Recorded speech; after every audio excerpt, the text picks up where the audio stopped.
Haganai I Don't Have Many Friends is an anime series that I remember watching a little while ago, and by a little while I mean a couple years ago, but somehow I'm still able to remember about this series and remember that I did watch it. This series came out during 2011 and it was based on the light novel series that had a total of 11 volumes. Now I know there's some people who probably know about this series based on some scenes that became like memes, and I think one that's very well known is the infamous Brick Brothers scene. Now I'm not gonna play that scene because I don't want to get age restricted, but it is on YouTube, so if you're curious as to why that became a meme, once you see that scene you'll find out why. But memes aside, I did happen to enjoy this anime series. Was it perfect? No. Was it the greatest thing I ever watched? No. But in terms of enjoyment, I did enjoy the series. I did enjoy watching every episode. But sadly, even though this series was very enjoyable to watch, it became another case of an anime making a very bad ending. But before we get into the ending, let's just talk about what Haganai was all about and what's the story of this series. So Haganai is about how our main protagonist, Kotaka,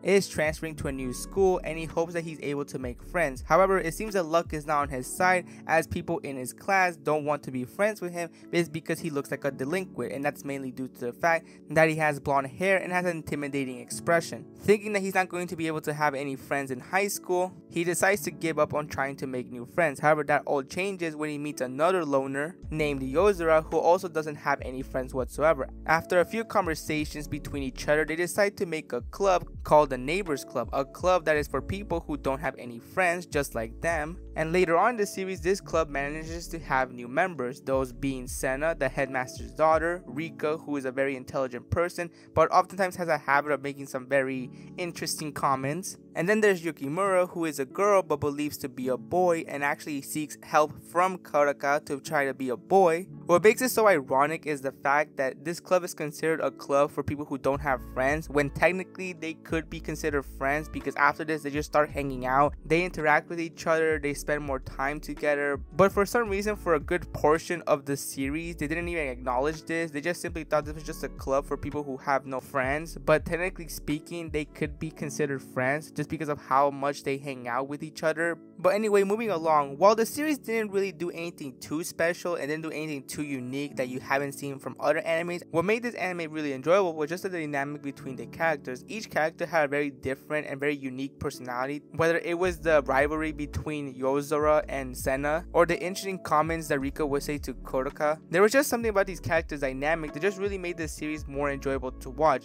Season 1 was a very solid season. I remember watching the entire season in a very short amount of time. That's how much I was enjoying the series. But then we go into Season 2, Haganai Next, and that's where things start to become very different. Season 2 came out in 2013, 2 years after Season 1 has already been out. And for the first half of Season 2, it was typically the same thing that we saw in Season 1. More interactions, more adventures with the people in the Neighbors Club. It wasn't until the later half of Season 2 in which we got into the more romantic part of the series. Obviously, if you have watched the series, you will know that there was obviously going to be a love triangle between Kotaka, Yozora, and Senna.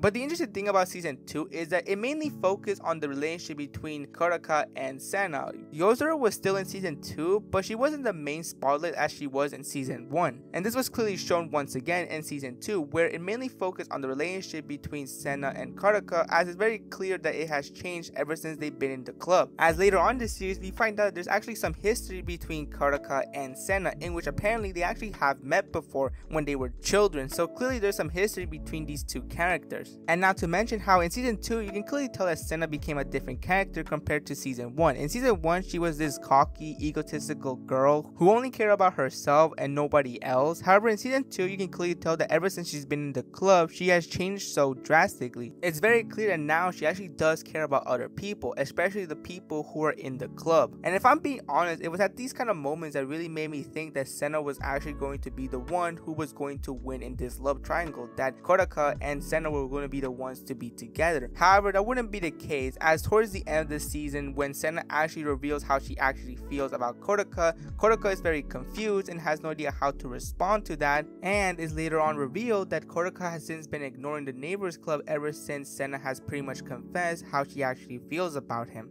This is part of the series where we get a very unexpected moment, because out of all the characters to have like this big moment is none other than Rika. as she's very quick to know what's going on with the whole situation and decides to confront Kotaka in the school rooftop, which once again, it was a very surprising moment because I wasn't expecting Rika out of all characters to be doing this, but it goes to show you that even she has also started to become very caring of the club members as well. So during this confrontation, when Rika is confronting Kotaka as to why he's been ignoring the club, Kotaka is obviously running away from the problem instead of confronting. Of course, he tries to make a bunch of excuses saying that how he's doing all this is for the club's sake, as he wants to protect the club and wants to make sure that the club doesn't get affected and doesn't have any problems whatsoever. However, Rika is very quick to turn that idea down, as it's very clear for Rika that the only reason why he's just saying this is because he just doesn't want to confront Senna after she has pretty much confessed to him about her feelings. Then we have this very funny moment in which they're having some sort of battle. It's very absurd and it's very insane, but it is really funny to watch. However, after the end of this battle, that's when Kotaka realizes that she's probably has a good point, how he can't just keep running away from the problem and how he probably needs to just talk to Senna about it. We then get this very nice moment between Rika and Kotaka, as Kotaka asks Rika if they would like to be friends, to which Rika responds by saying how that's a very silly question since she says that they're already friends. It's a very nice moment because it goes to show us how, while some characters didn't outright say that they were friends, it's very clear that probably deep inside they did consider each other as friends. So we get towards the end in which Kotaka is about to go to the neighbors club once again to see Senna, as Senna is waiting there by the window. And just when we think that this is actually going to be a really good conversation between Senna and Kotaka, something unexpected happens. Their phones start to ring and it's a message from Yozora in which she reveals that she's planning on going away. That's how the series ends. There's no conversation between Senna or Kotaka.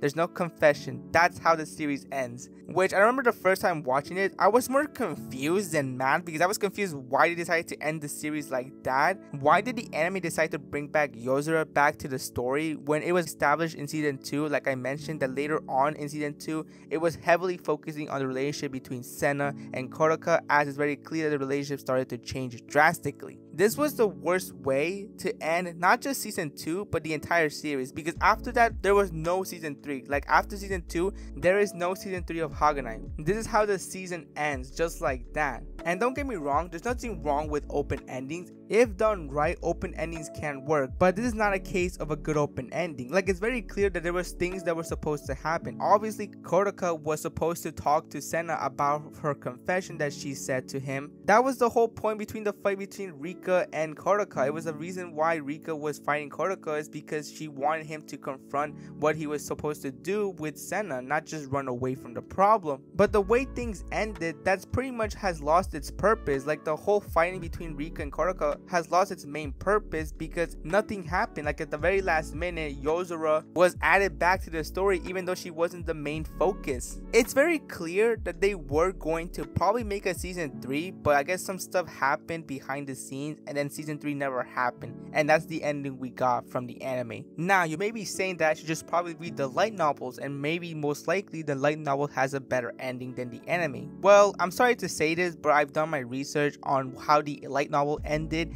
and it's just as bad as the anime, if not worse. Based on what I gathered, the ending of the light novel is just bad because no one wins. Senna doesn't win, Yozora doesn't win, no one wins. Everyone just stays as friends. There's no relationship. The neighbors club is the same as always. So pretty much from what I could tell, this just means that everything that has happened before the ending was just a complete waste of time because there was no purpose. All that character development, all those, interactions, which it clearly shows that Senna and Kotaka were going to have a thing, was pointless because everyone just stays the same. Everyone just stays as friends. I don't understand what was the point of the love triangle if there was not going to be any winner. Like no one wins. Compare this series to Orogairu, another series that also had a love triangle like Haganai, except in that series one of the girls actually wins. One of the main female characters actually wins the main male character, because the author knew that if they just stayed as friends, then all that character development between the characters will be completely pointless because no one won in the end. That whole love triangle thing wouldn't have worked and would have been completely meaningless if no one had won. But for some reason that's what we got in Haganai, which is really a big shame because I feel like this series could have had a decent ending, but sadly, because the anime left it open ending but it wasn't really good, and in the light novels it just became a completely pointless thing to read because all that character development and all that progress that was made between the love triangle of Kotaka, Senna, and Yozura was just thrown away because at the end of the day, no one won and they all stayed as friends. So yeah, I mean, not a very great ending. I think it's a great example as how not to end the series, both anime and light novel. And yeah, it sucks that this series had to end like this, but it is what it is, unfortunately. I highly doubt we're going to have a season 3 unless for some reason they do decide to make a season 3, which I highly doubt it, because if that's how the light novel ends, it's very clear that it's not really worth fully adapting the series, because it's very clear that it's not going to be a great ending regardless. And yeah, that's pretty much the entire video. I hope you enjoyed it, and I'll see you next time.